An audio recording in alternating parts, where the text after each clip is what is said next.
आपण बघतोय 9th lesson discount and commission. तर आता आपण बघूया प्रॅक्टिस सेट 9.1. तर क्वेश्चन काय बघूया. तर if market price is rupees 1700, selling price is rupees 1540. तर मार्केट प्राइस दिले आणि सेलिंग प्राइस दिली आणि काय विचारलंय तर डिस्काउंट विचारले. तर पहिल्यांदा आपण मार्केट प्राइस म्हणजे काय ते समजून घ्या. नाही, मार्केट प्राइस म्हणजे काय. तर मार्केट प्राइस म्हणजे एक वस्तू आहे जी विकायला ठेवलेली आहे. तर त्याच्यावर एक छापील किंमत असणार आहे की या वस्तूची किंमत काय. समजा एक वस्तूची किंमत आहे 100 रुपये. तर 100 रुपये ही काय झाली मार्केट प्राइस म्हणजे काय MRP म्हणतो आपण. आणि सेलिंग प्राइस म्हणजे काय. तर मार्केट प्राइस मध्ये दुकानदार काहीतरी डिस्काउंट देणार आहे आणि ती किंमत 100 रुपयाची जी वस्तू आहे ती किती रुपयाला 80 रुपयाला किंवा 90 रुपयाला तो विकणार आहे. म्हणजे ऍक्च्युअली सेलिंग ज्या किमतीला होते त्याला काय म्हणायचं सेलिंग प्राइस. आणि जी प्रिंटेड जी MRP जी असते त्याला काय म्हणायचं मार्केट प्राइस. तर मार्केट प्राइस म्हणजे काय तर जी ऍक्च्युअल किंमत आणि सेलिंग प्राइस म्हणजे काय दुकानदार डिस्काउंट जी देऊन ज्या किमतीला ती वस्तू विकतो किंवा एखादी गोष्ट विकतो त्याला काय म्हणायचं ती सेलिंग प्राइस. तर इथं काय तिने विचारले तर डिस्काउंट विचारले. तर मार्केट प्राइस किती पहिल्यांदा लिहून घेऊया. मार्केट प्राइस मार्केट प्राइस किती रुपीज किती 1700 आणि सेलिंग प्राइस आणि किती रुपयाला ती वस्तू विकली दुकानदारानं selling price is equal to selling price किती 1540. तर या दोघांमधला जो डिस्काउंट असणार आहे तो काय असणार आहे. या दोघांमध्ये जो डिफरन्स असणार आहे तोच काय असणार आहे डिस्काउंट असणार आहे. म्हणजेच काय discount is equal to market price काय असणार आहे जास्त आहे आणि सेलिंग प्राइस कमी आहे. म्हणजे या दोघांमधला डिफरन्स म्हणजे काय डिस्काउंट येणार. Market price minus selling price. Market price minus काय होणार आहे सेलिंग प्राइस.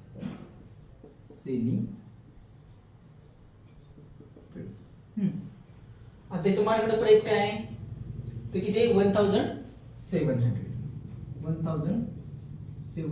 मायनस हे किती आहे 1540. तिथं आपण करूया 1700 आणि 1540. ते काय येणार 0 इथे येणार 6 इथे येणार 1 0 160 रुपये काय दिलाय डिस्काउंट दिलाय. डिस्काउंट काय दिलाय रुपीज 160. युनिट लिहायचं डिस्काउंटचं युनिट काय आहे रुपीज 160 रुपये काय आला तर शॉपकीपरने दिलेला था. तो जो शॉपकीपर आहे त्याने दिलेला हा डिस्काउंट आला.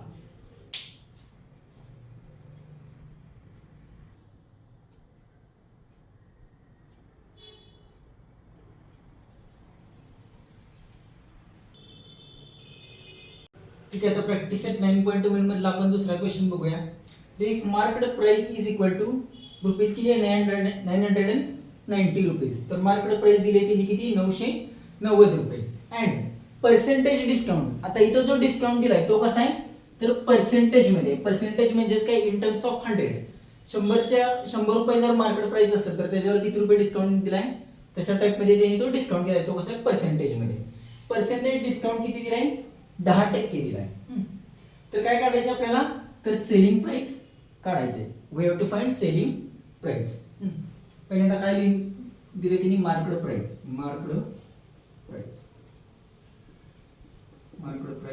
किती दिली रुपीज 990 आणि पर्सेंटेज डिस्काउंट म्हणजे काय तर 100 रुपयाला 10% डिस्काउंट आहे.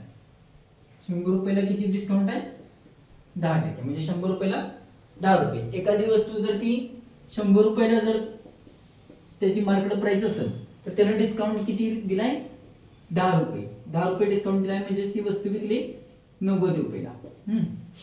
तर आता आपल्याला 100 रुपयाला 10 रुपये तर डिस्काउंट कशावर काढायचं आहे तर मार्केट प्राइसवर सेलिंग प्राइसवर किती डिस्काउंट दिलाय ते काढायचं आहे. म्हणजे सेलिंग प्राइस काढायचं म्हणजे किती 990 वर त्यानं किती रुपये डिस्काउंट दिलाय ते आपण काढायचं आहे. म्हणजे ते किती म्हणतो मी x म्हणतो. क्रॉस मल्टिप्लिकेशन करा. x is equal to 100 x is equal to 990 into 10. x is equal to किती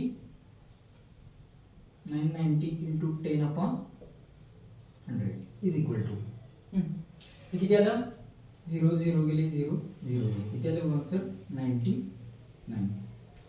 तर 990 वरती त्याने दिलेला डिस्काउंट किती 99 रुपीज. तर इथे काय म्हणूया let rupees x be the discount कशासाठी फॉर रुपीज. आता हा डिस्काउंट कितीसाठी x काय म्हणला मी डिस्काउंट फॉर रुपीज 990 साठीचा डिस्काउंट मी x मानला. म्हणजे काय 100 रुपीजला 10 तर 990 रुपयाला x रुपये किंवा x. तर x ची व्हॅल्यू आली 99. पण हा काय झाला तर डिस्काउंट आला. आपल्याला काय विचारले त्यांनी सेलिंग प्राइस म्हणजेच काय तर मार्केट प्राइस मधून आपल्याला डिस्काउंट जर मायनस केला तर आपल्याला काय मिळते सेलिंग प्राइस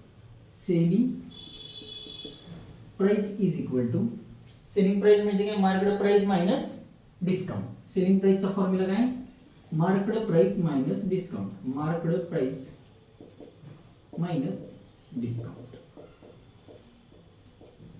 मार्केट प्राइस मधून जर तुम्ही डिस्काउंट जर मायनस केला तर तुम्हाला काय मिळते selling price is equal to.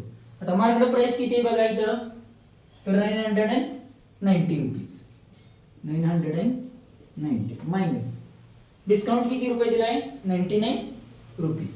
किती 99 रुपीज. आता 990 मधून मी 99 मायनस करतो. आन्सर किती आलं तो पण येणार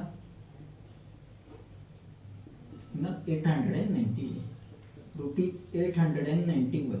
हे काय झालं आपलं आन्सर. तर सेलिंग प्राइस किती आली 891. म्हणजे त्या 100 रुपीजला जर 100 रुपीजला जर 10% डिस्काउंट असेल तर 990 रुपीजला किती सेलिंग प्राइस येणार आहे 891. इथं आपला प्रॅक्टिस सेट 9.1 मला क्वेश्चन 2 कंप्लीट झाला.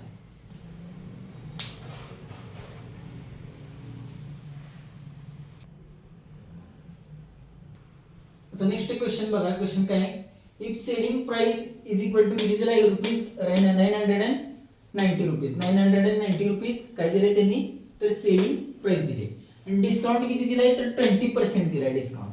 आणि काय विचारलंय तर त्यांनी मार्केट प्राइस विचारले. तर मार्केट प्राइस काय येणार सेलिंग प्राइस पेक्षा कायम जास्त येणार का तर मार्केट प्राइस म्हणजे काय MRP आणि सेलिंग प्राइस म्हणजे काय सेलिंग प्राइस मध्ये डिस्काउंट इन्क्लूड असणार आहे त्यामुळे सेलिंग प्राइस काय असणार आहे कमी असणार आहे. आता आपल्याला पहिला सेलिंग प्राइस जर 990 असेल त्याच्यावर 20% डिस्काउंट दिलाय.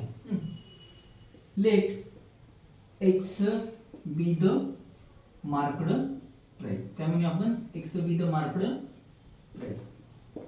प्राइस काय म्हणायची x rupees x be the market price म्हणजेच काय तर कशाच्या 20% ऑफ नाही तर सेलिंग प्राइस आहे 900 रुपीज. सेलिंग प्राइस किती 900 रुपीज. आता डिस्काउंट किती 20% डिस्काउंट म्हणजे किती येणार 80% येणार. तर 80% ऑफ काय असणार आहे मार्केट प्राइस ही किती असणार आहे त्याने जी सेलिंग प्राइस आहे ती असणार आहे.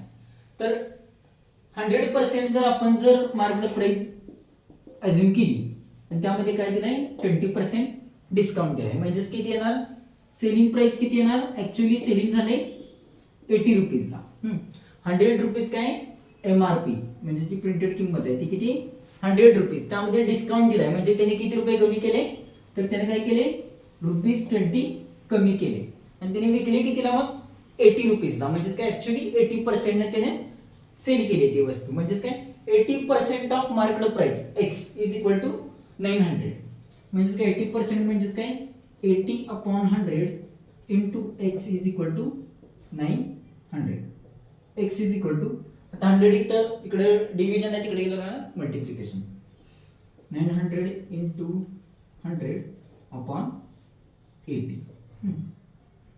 0 ला 0 कॅन्सल होणार. 2 4 जा 8, 2 5 जा 10. देणार 900 डिवाइड बाय 4 किंवा आपण काय करूया 9 5 जा 45 00 अपॉन 4. आता ही डिव्हिजन करायची. 4 5 00 4. 4 1 जा 4 0 5 100 येणार. 4 1 जा 4. रिमाइंडर येणार 1 0. 4 2 जा 8 राहणार 2 0. 4 5 जा 20 ना 0. म्हणजे आपला आन्सर किती आलं 1125. therefore x किती आला रुपीज 1125. x म्हणजे काय तर market price. therefore market price is equal to किती ना रुपीज 1125. हे काय झालं आपलं आन्सर. आता परत एकदा रिवाइज करूया घरी. तर सेलिंग प्राइस म्हणजेच काय 900 रुपीज त्यांनी सेलिंग प्राइस दिले. डिस्काउंट 20% आहे म्हणजे ऍक्च्युअली सेलिंग कितीला झाले तर 80% ला त्यांनी ऍक्च्युअली सेलिंग केले. 80% कशाचं तर 80% ऑफ कशाचं मार्केट प्राइस. मार्केट प्राइस वर 80% आहे आणि त्याची व्हॅल्यू किती आली मग 900. 100 इकडे डिनॉमिनेटर आहे तिकडे गेल्यावर जाणार न्यूमरेटरला आणि हे सगळं सॉल्व्ह केल्यावर आपल्याला किती मिळालं रुपीज 1125. तर इथं आपला क्वेश्चन 3 9.1 मला कंप्लीट झाला.